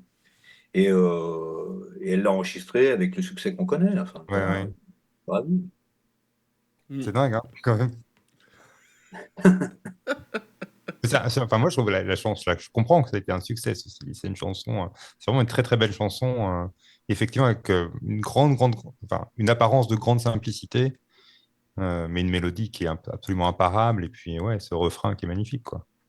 Mais c'est aussi marrant le succès d'une chanson. Je vais raconter l'histoire quand même de cette chanson parce que c'est pour vous dire quand même que le succès, qu'est-ce que c'est, quoi. Bon, Enzo, je pense elle aurait. De toute façon, son premier album avait déjà pas mal marché. Le deuxième album aurait sans doute aussi marché, je pense. Je pense pas que ça allait s'arrêter. Il se trouve que cette chanson, une fois que je lui ai donné la chanson, il s'est passé plusieurs mois avant que je l'entende chanter par elle. Mm. Un jour, on m'appelle, c'est son directeur artistique, qui me dit, on est en studio, on vient de finir le mixage de la chanson Juste quelqu'un de bien, on aimerait avoir ton avis sur le mixage, et surtout parce que la chanson, on pense que c'est un single, mais elle est trop longue. Alors, je vais au studio, je me rends au studio en me disant, waouh, un single, génial, parce que quand même, Mm. single, ça rapporte de l'argent, hein. Ah ouais, Donc, hein? on est assez content quand on apprend qu'une de nos chansons peut passer en radio. Donc, je m'y rends, et je me rappelle plus de la chanson. Et, euh, et là, je m'installe derrière la console, on me balance la chanson et je la découvre orchestrée par François Bréant et chantée par Enzo Enzo. Et là, je suis sur le cul. J'entends cette chanson et je me dis, waouh, vachement bien. Alors, j'avais oublié que c'était moi qui l'avais écrite, hein. Vraiment, c'était, voilà, j'écoutais la Mm. chanson de quelqu'un d'autre. Et arrive à la fin de la chanson, et je me dis, mais c'est super, quoi. Vraiment, quel beau boulot, c'est formidable. Mais je vois pas où on peut couper la chanson. Je vois pas où on peut la couper. Et donc, tout le monde se regarde un peu comme ça, puis dit, bon, ben, on la coupe pas. OK. Et je pars du studio, un peu la mort dans l'âme, en me disant, putain, ça sera pas un single, c'est dommage. Elle est trop longue. Et en fait, là, se met en route le business. Il y a, à cette époque-là, il y avait, je crois, des panels qui se faisaient dans les maisons de disques. C'est-à-dire qu'avant on sorte un single, on fait écouter à une trentaine de personnes des chansons de l'album, celles qui leur plaît ou non. Et j'ai quelqu'un de bien plaît. Mhm. Donc, elle sort en single, elle passe en radio, arrive l'été, ça se passe pas si bien que ça. Enfin, elle passe en radio, mais les ventes ne décollent pas. Et ils sont en train de penser au second single pour la rentrée. Et là, pendant l'été, la chanson s'est mise à grimper dans les ventes. Et c'est devenu la chanson de l'année pour les victoires de la musique suivantes, quoi. Ouais. Euh, mais franchement, on n'a pas vu, j'ai rien vu arriver, ni Mhm. voilà, quoi. Mhm. Non, franchement, c'est pour vous dire quand même que le succès, c'est un accident, quoi, aussi. C'est C'est souvent ça. voilà. C'est souvent ça, mais tu as raison de le dire. Et ça rend humble. Le succès, Ouais. c'est un accident. Tu arrives au bon moment, et tu Mhm. as écrit quelque chose, même si c'est pas la meilleure chanson du monde, c'est ce que les gens ont envie d'entendre à ce moment-là. Donc voilà. Euh, Tant mieux, et remercie la chance, quoi. C'est tout. Ah, exact, exact. Remercie la chance avant ton talent. Ken, on approche déjà l'heure et quart Ah qu'on bon, merde. discute Ah. ensemble. Fait qu'on va s'enligner pour aller écouter de la musique un petit peu pour nos auditeurs. Fait qu'on va fermer le podcast sur... on a 4 chansons ce soir. Fait que, ce matin. J'ai l'habitude d'enregistrer le soir. Euh, on va commencer. La première chanson qui va jouer, c'est Les vrais gens que tu as écrit. Ça, c'est après l'époque des Star Shooters. Après ça, on va aller avec les Star Shooters et la chanson qu'on a entendue quelques fois dans le podcast, Betsy Party. Et après ça, tu nous présentais aussi on appelle ça les découvertes sur Du bruit à mes oreilles. Tu nous as envoyé une chanson aussi à faire découvrir à nos auditeurs qui est Philip and Steve Furniture Oui, Removal. oui, oui, Moi aussi, oui, l'anglais, c'est pas mon top. Non, non. oui. Je connais pas du tout, je vais découvrir en Bah, même temps que beaucoup. c'est Divine Comedy ou Divine Comedy. Ah oui, Divine Divine Comedy, Comedy. ouais. Ouais, ouais. Mhm. Bah, j'apprécie. Je dois parler de la chanson Ouais, ben tu ou peux parler peut-être de ces 3 chansons-là, dans le fond. Ah, des trois chansons. D'accord. Puis après ça, on close là-dessus. Il y a Silly qui nous a envoyé une chanson aussi, notre gestionnaire des réseaux sociaux en Guadeloupe, qui nous fait sa découverte à chaque épisode aussi, qui nous a envoyé les OTH qui viennent Ah de oui. Montpellier avec la Ouais, ouais. chanson le rat des rapatous. Le rap des rapatous. Des rapetous. D'accord. Oui, oui, oui, je me rappelle de ce morceau. Absolument. Ouais. Bah, dans les chansons, alors les vrais gens, c'est une chanson qui est sur l'album Bienvenue au club. C'est un album rock pour le coup, parce que alors, depuis quand même quelques années, je me pose plus la question de savoir si je fais de la chanson ou du rock. J'en fais, selon l'humeur, c'est plus ou moins électrique, on va dire. Et, euh, et là, il y avait vraiment un parti pris rock. Et c'est une chanson. Les vrais gens, c'est ce qu'on appelait dans les années 70 la France profonde, je crois. Et Mhm. c'est un peu d'où je viens, quoi. La France d'en bas C'est maintenant. une chanson. Comment? On dit la France d'en bas Comment? maintenant. La France d'en bas. Oui, on disait la France d'en bas au moment où la chanson est sortie. Ah voilà. Mais c'est vraiment une chanson que j'ai écrite en pensant à ma famille et du milieu d'où je viens. Donc, il y a beaucoup de tendresse, mais il y a aussi beaucoup de moquerie et d'ironie là-dessus. Et je ne m'exclus pas du lot. Voilà, c'est un portrait du, du- du français moyen, on va dire. Et quand je dis moyen, c'est celui qui est, comment dire, je sais pas comment situer ça. Moyen, aujourd'hui, il faut se méfier avec les mots parce qu'on peut les prendre de la tort et à travers. Mais on disait français moyen dans les années 70. Enfin bon. Et alors, Betsy Party, bah, c'est un tube, hein, on va dire. C'est peut-être le plus gros tube de Star Shooter. C'est Hmm. aussi un accident. Vous voulez que je vous raconte l'histoire? Parce que là, on va Ben, Ouais, ouais, dépasser ouais. les 2 heures, hein. Ouais. ouais, ouais, on a le temps, Vas-y, on vas-y. n'a pas limité. C'est ça le fun des podcasts. Exact. Quand, quand, euh, quand on a, en 78, 77, 78, on a enregistré notre premier album avec Star Shooter.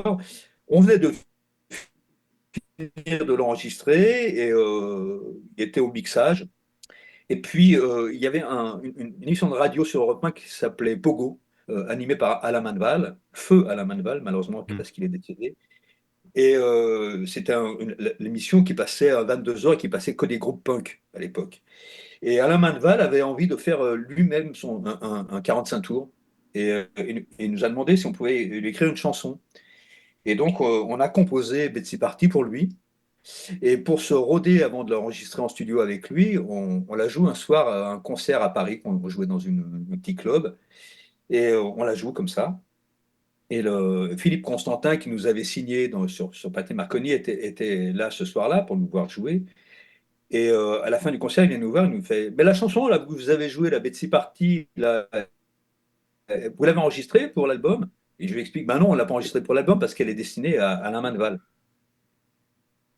Il fait: Hors de question, vous allez l'enregistrer, elle va être sur l'album parce que c'est une tuerie.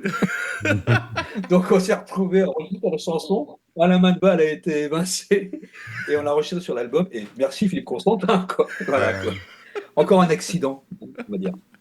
Et, voilà. Et puis bon, pour finir sur les chansons, donc bon, cette fois de mon choix, Divine Comedy avec donc Philippe and Steve, etc., etc. J'adore Divine Comedy ou Divine Comedy, pardon. J'aime vraiment. J'ai découvert toute sa discographie très récemment. Je Mhm. connaissais des bribes et je n'osais pas me lancer dans l'écoute exhaustive parce que je savais que j'allais tomber dedans et que ça allait me prendre du temps. Et, et donc Et j'ai t'es profité. tombé dedans. Voilà, j'ai attendu le bon moment et je suis tombé dedans. Et j'adore vraiment tout ce que fait ce type parce que c'est avant tout Neil Hannon, je crois, il s'appelle. Ouais. C'est Annie Lennon, ouais. Voilà, le leader, là, on peut dire vraiment que c'est le leader parce que c'est lui le groupe, quoi. Hmm. Et vraiment, j'aime sa démarche artistique, musicale, et même ce qu'il raconte dans ses chansons. Maintenant, mon anglais est bien meilleur qu'au début de Star Shooter, donc je peux comprendre des chansons, ça c'est bien. Et j'aime beaucoup cette chanson parce que justement, elle fait référence à la musique de Steve Reich et Philip Glass, Ouais, musique donc minimaliste américain ouais, ouais. contemporain. Hmm. Et c'est bien parce que il y a longtemps que je suis plus monomaniaque comme à l'époque de mes 15 ans où j'écoutais qu'un certain rock.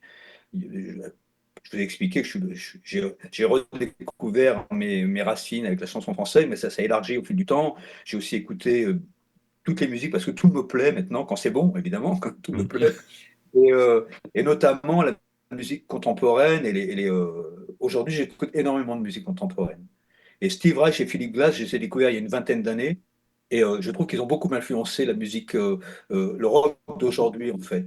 Parce que tous les samples et tout ça, ça vient d'eux, cette Ouais. idée-là, musique répétitive et tout. Et voilà, ça vient vraiment d'eux. Et je trouvais amusant qu'un groupe pop anglais s'inspire d'eux pour faire une chanson. Et je Hmm. trouve, bah, vous allez entendre, elle est vraiment bien foutue. Effectivement, on reconnaît Steve Reich et Philip Glass au début, puis après, ça devient une vraie chanson. Voilà, ça m'amuse. Ah, ça, je ne les connais pas, ça. J'ai hâte de l'écouter, en tout cas.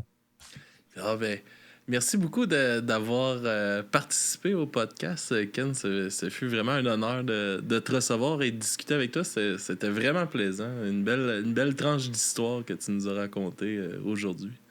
Bah, écoutez, merci de vous intéresser à moi, Non, surtout. c'est passionnant, vraiment. Voilà. Oui, oui, oui, Ouais. vraiment, vraiment. Fait que, on se laisse là-dessus, tout le monde. Philippe, le scénario du pire recommence un petit Lundi, épisode non. lundi.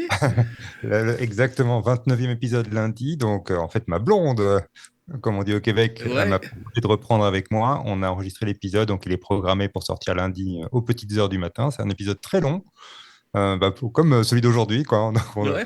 on a 1h15.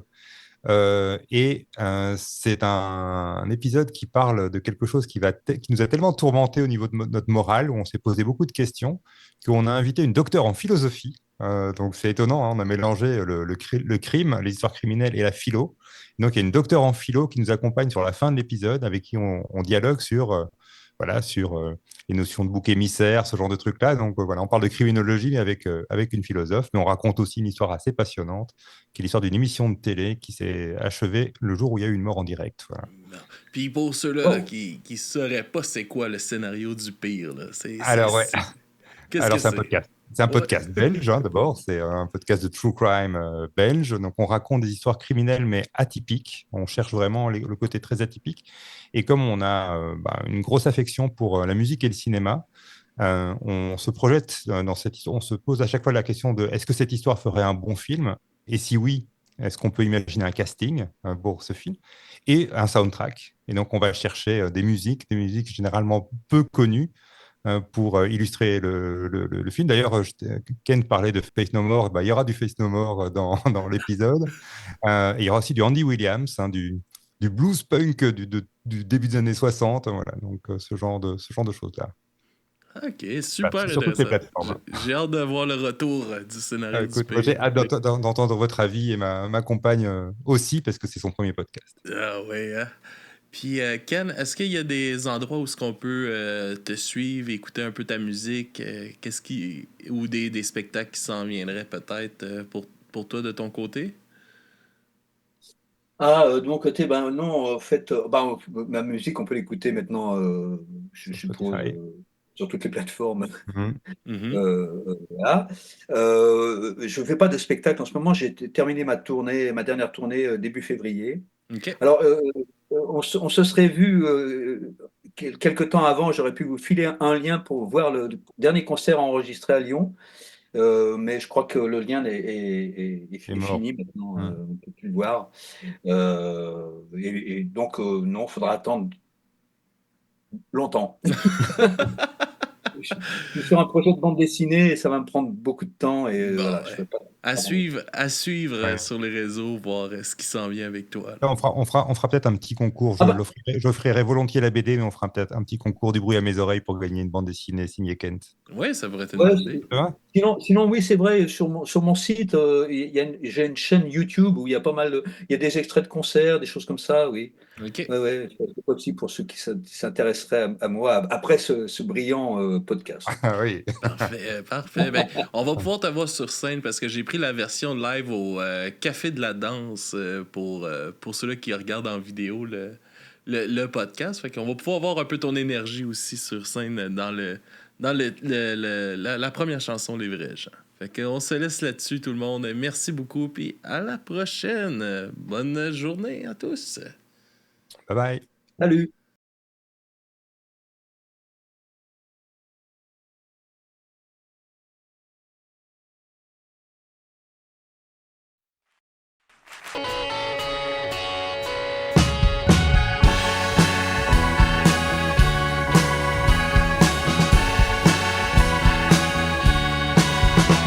Les vrais gens portent des sacs avec leurs vraies mains.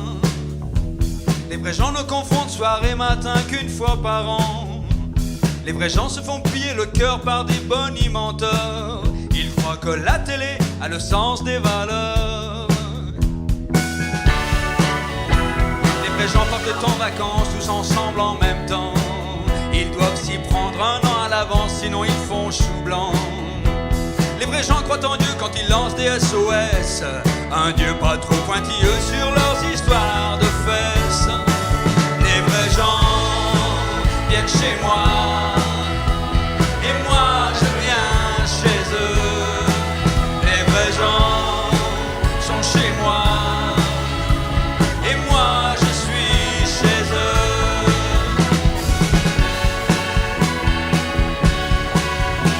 Les vrais gens gueulent très fort du fond de la colère. Ils se plaignent de tout sans sauter la barrière.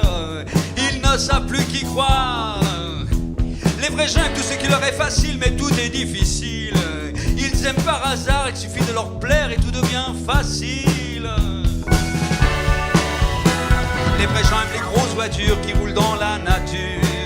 Ils Ils aiment l'air pur et les goûts synthétiques et la bonne nourriture. Les vrais gens quand ils rient ont leur rire jusqu'aux yeux.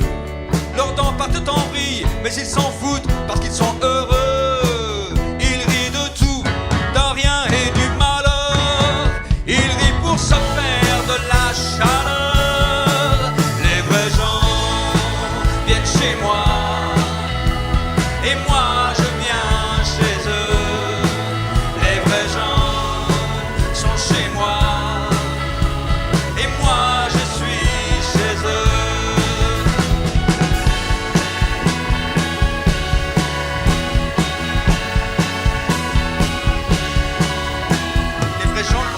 C'est jamais par hasard. L'accident, la tumeur, l'arrêt du cœur, c'était facile à prévoir. Pour les vrais gens, tout est trop cher, alors ils veulent faire des affaires. Ils ont des combines, des plans d'enfer, des machins qui tombent des camions, des trucs roumains, des imitations. Les vrais gens sont français, ils sont turcs, ils sont arabes, ils sont noirs, ils sont chinois, ils sont pakistanais, ils sont bonne poire, ils sont jeunes et puis ils sont vieux. Ils sont sur terre depuis si longtemps, depuis la guerre du feu. Les vrais gens viennent chez moi et moi je viens chez eux. Les vrais gens sont chez moi et moi je suis chez eux. Et moi je suis chez eux. Et moi je suis chez eux.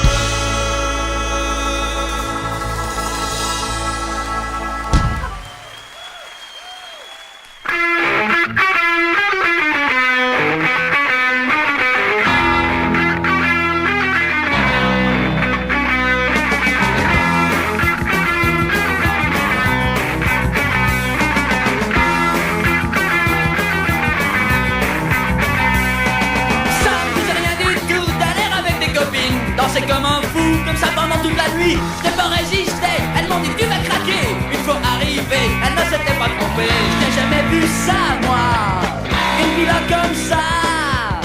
J'ai jamais vu ça moi, une vie comme ça. Et j'ai dansé, je me suis défoncé comme un rocker endiablé. Puis mais sans arrêt, je regardais cette beauté. Elle me souriait, je n'arrivais pas à parler. Puis elle est sortie, alors là je l'ai suivie. J'avais l'air de quoi là? Face à une fille comme ça, j'avais l'air de quoi là? À rougir comme ça. 2, 3, 4, Betsy, yeah, yeah, yeah, party, yeah, yeah, yeah. Betsy, yeah, yeah, yeah, party, yeah, yeah, yeah. Betsy, yeah, yeah, yeah, party, yeah, yeah, yeah. Betsy, yeah, yeah, yeah, party, yeah, yeah, yeah. J'étais intimidé, elle m'a dit je m'appelle Betsy. Elle a rigolé et les étoiles sont tombées. Je voulais m'en aller mais elle m'en a empêché.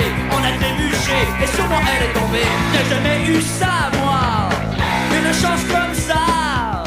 J'ai jamais eu ça moi, une vie comme ça. Quand je pense que ça me disait rien du tout, t'as l'air avec tes copines, danser comme un fou, comme ça pendant toute la nuit. Je n'ai pas résisté, elles m'ont dit tu vas craquer. Il faut arriver, elles ne s'étaient pas trompées. Je n'ai jamais vu ça moi, une vie comme ça.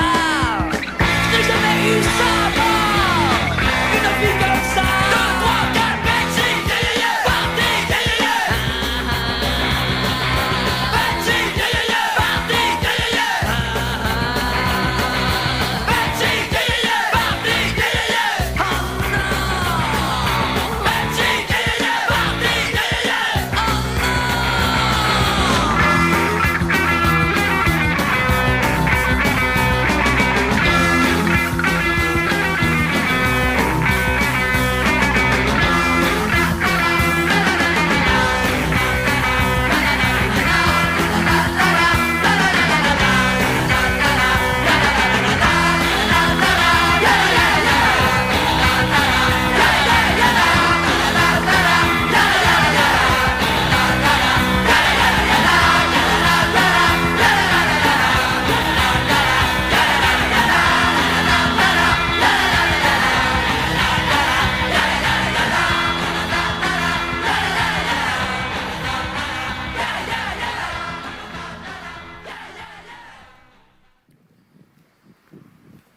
idea for sitcom.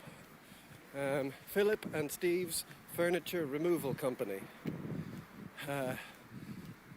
Based on the early lives of Philip Glass and Steve Reich in New York in the 60s.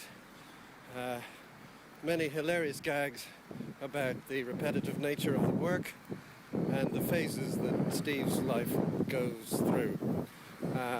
The theme tune would be a bit like this.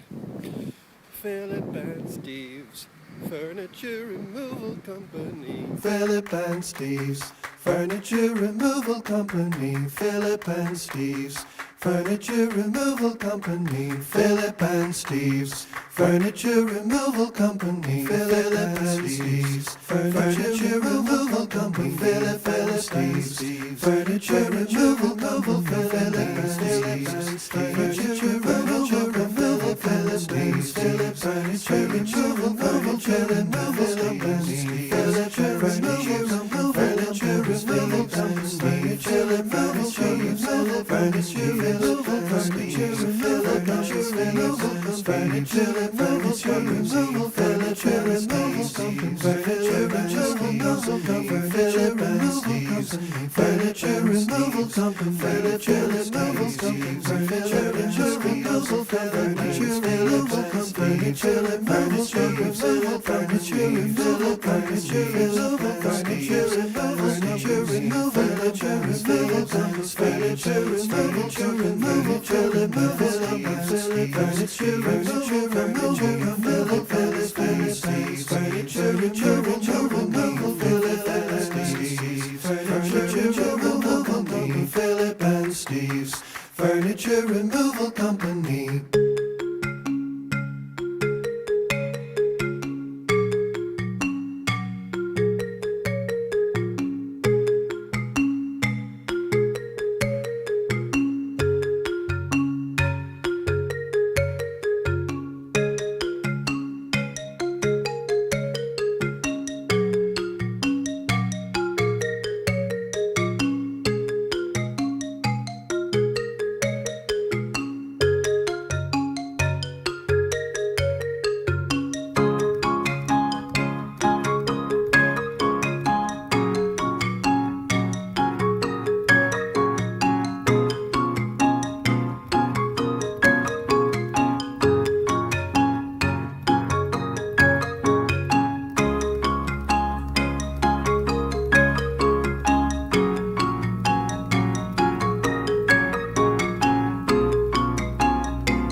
They'll take it apart, put it back together, strangely familiar, but never quite the same again. They'll do it again, and again, they'll do it again, and again, they'll do it again, and again, and again, they'll do it again, and again, and again, they'll do it again, and again. If you live in New York City, if you live in New York City, if you live in New York City, and again, live in New York City, if you live in New York City, again, live in New York City, if you live in New York City, New York City,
seule idée en tête. À peine sortis du trou, ils redeviennent malhonnêtes. Derrière une vie rangée, ils préparent le grand coup. Ils iront jusqu'au bout et c'est pour ça qu'on les aime. Voici les Rapetos. Et la nuit dans leur camion, juste à la lumière des phares, on voit briller leurs yeux d'un petit éclat malicieux. Ils redeviennent eux-mêmes, c'est l'aventure qui repart.